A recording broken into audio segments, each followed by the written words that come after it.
বাংলাদেশের ইতিহাসে 1971 সালের পরে সবচেয়ে বড় জনগণের উত্থান, ছাত্র শ্রমিক জনতার গণ অভ্যুত্থান, 24শে জুলাই আগস্টের যে অভ্যুত্থান, তার প্রথম বার্ষিকী সন্নিকটে।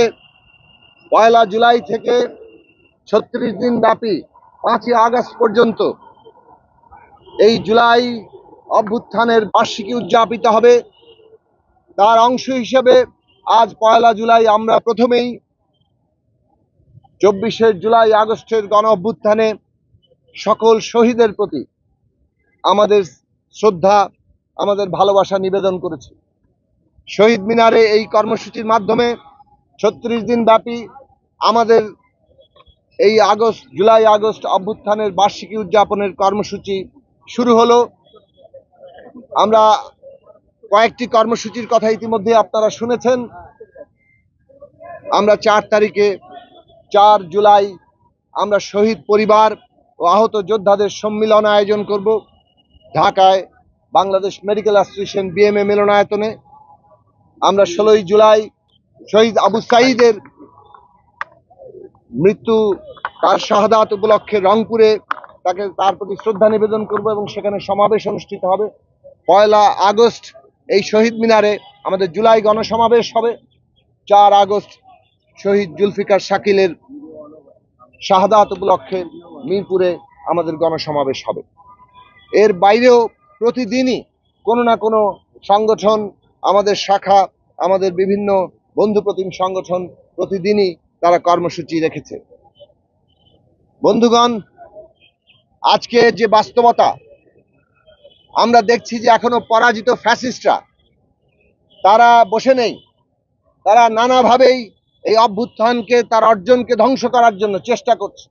মানুষের মধ্যে ভয়, ভীতি, আতঙ্ক, ত্রাস সৃষ্টি করে তারা একটা অস্থিতিশীল পরিবেশ তৈরি করার চেষ্টা করছে। আপনারা জানেন, গতকাল রাত 8:30টার দিকে গণসংহতি আন্দোলন কার্যালয়ের সামনে 3টি ককটেল বিস্ফোরণ করা হয়েছে। এই ককটেল বিস্ফোরণের মধ্য দিয়ে এর আগে আমরা দেখেছি NCP জাতীয় নাগরিক পার্টির যে অফিস, তার কার্যালয়ের সামনেও ককটেল বিস্ফোরণ করা হয়েছে। এইভাবে তারা জুলাই মাস ব্যাপী হয়তো এই ধরনের আতঙ্ক এবং ত্রাস সৃষ্টির উদ্যোগ নিয়েছে। এই সমস্ত অপতৎপরতা, এই ভয়ঙ্কর তৎপরতা দিয়ে তারা মনে করছে মানুষকে তারা ভীত সন্ত্রস্ত করতে পারবে। যারা ওই রকম গণহত্যা মোকাবেলা করে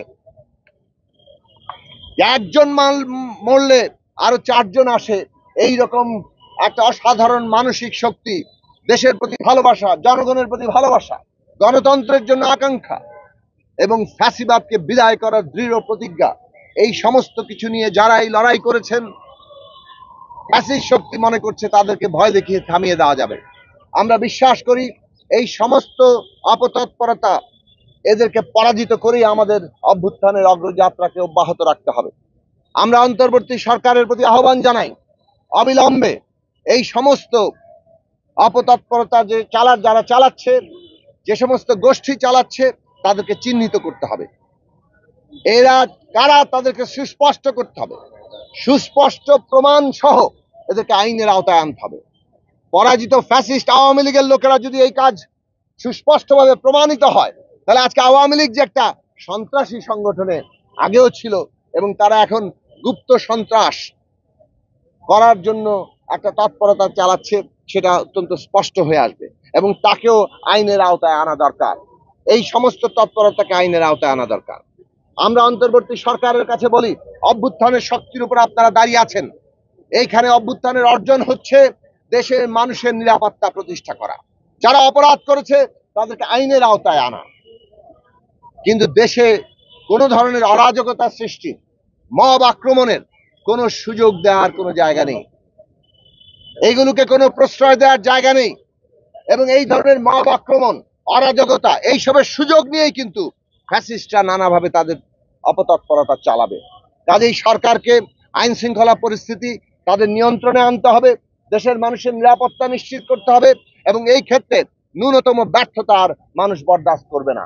কেননা 1 বছর অভ্যুত্থানের পার হচ্ছে। এই সময়ের মধ্যে সরকার জনগণের শক্তির উপর দাঁড়িয়ে সারা দেশে তাদের কর্তৃত্ব প্রতিষ্ঠা করা, সেটা তাদের করতে পারার কথা।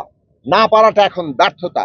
কাজেই সেই দিকে সরকার যাতে সচেতন থাকে আমরা পরিষ্কার করে জানাবো। বন্ধুগণ, আপনারা দেখেছেন যে জুলাই অভ্যুত্থানের আকাঙ্ক্ষা ছিল দেশে সংস্কার হবে এবং সংস্কারের মধ্য দিয়ে আমরা একটা নতুন রাজনৈতিক বন্দোবস্তে পৌঁছাবো। আমাদের দেশের রাষ্ট্র ব্যবস্থার একটা গণতান্ত্রিক পুনর্গঠন আমরা করতে পারবো। মানুষ আশা করেছে যে সমস্ত হত্যাকাণ্ডের বিচার হবে। জুলাই আগস্টের সমস্ত হত্যাকাণ্ড তো বটেই, তার পূর্বে 15 বছর ধরে যে গুম, খুন, অত্যাচার কিংবা বাংলাদেশের সকল ধরনের হত্যাকাণ্ড সবকিছুর বিচার হবে। ন্যায় বিচার হচ্ছে রাষ্ট্রের ভিত্তি। কাজে সেই ন্যায় বিচারের উপর রাষ্ট্র দাঁড়িয়ে থাকতে পারবে, সেই চেষ্টা হবে। আমরা দেখছি ন্যায় বিচারের তৎপরতা শুরু হয়েছে, কিন্তু এই বিচারকে আরো ত্বরান্বিত করা, আরো বেশি জোরদার করা, এইটা জনগণের দাবি।